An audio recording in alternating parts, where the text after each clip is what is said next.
Welcome to our channel text book learning. আজকে আমরা একটা ছোট্ট বিষয় নিয়ে আলোচনা করব।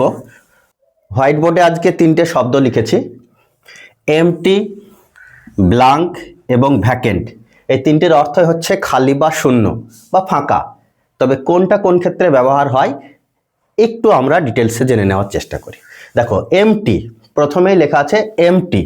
এই এমটি মানে হচ্ছে ফাঁকা বা খালি বা শূন্য। যখন কোনো ক্ষেত্রে আমরা বলি যে ভিতরে কিছু নেই, মানে কোনো কিছুর ভিতরটা পুরোপুরি ফাঁকা, অর্থাৎ সেখানে আগে কিছু ছিল কিন্তু এখন নেই, এই অর্থ বোঝাতে আমরা এমটি শব্দটি ব্যবহার করব।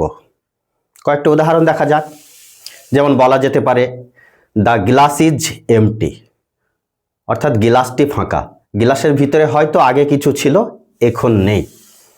আরেকটা উদাহরণ দেওয়া যাক, মাই স্টোমাক ইজ এমটি, অর্থাৎ আমার পেট খালি, অর্থাৎ আমার পেটে আগে খাবার ছিল এখন নেই, ক্ষুধা লেগেছে, অর্থাৎ মাই স্টোমাক ইজ এমটি।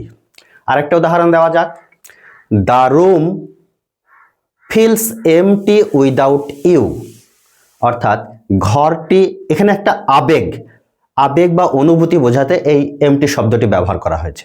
অর্থাৎ বলা হচ্ছে the room feels empty without you, ঘরটা তোমাকে ছাড়া শূন্যতা অনুভব করছে। বোঝা গেল এমটি। তারপরে আছে ব্ল্যাঙ্ক। এই ব্ল্যাঙ্ক মানে হচ্ছে খালি বা ফাঁকা বা কোনো চিহ্ন নেই। কোন অর্থে ব্যবহার করি? কোনো কিছু লেখা নেই বা কোনো চিহ্ন নেই, উপরে কিছু লেখা নেই বা কোনো প্রকাশ নেই।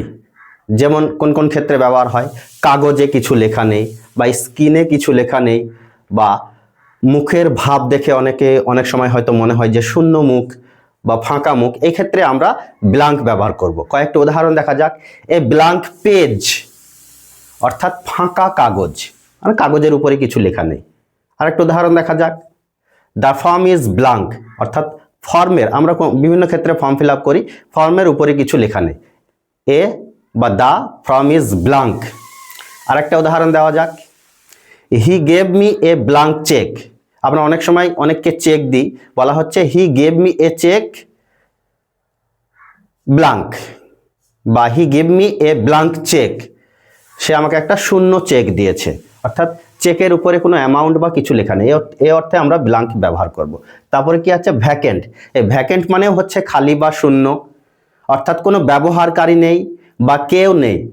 অর্থাৎ এই অর্থে ব্যবহার হয় যে কোনো কিছু ব্যবহার করার জায়গা আছে কিন্তু সেটি বর্তমানে শূন্য অবস্থায় বা ফাঁকা অবস্থায় রয়েছে।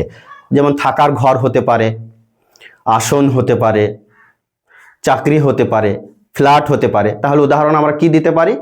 দ্য ভ্যাকেন্ট রুম, অর্থাৎ খালি ঘর। আর কি বলতে পারি?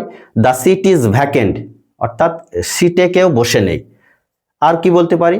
এ ভ্যাকেন্ট পোস্ট, অর্থাৎ খালি পদ, অর্থাৎ কোনো পোস্টের পদ খালি রয়েছে, সেখানে বসানো যেতে পারে কাউকে, কিন্তু বর্তমানে সেই পোস্ট বা পদটি খালি রয়েছে, সেক্ষেত্রে আমরা বলবো এ ভ্যাকেন্ট পোস্ট।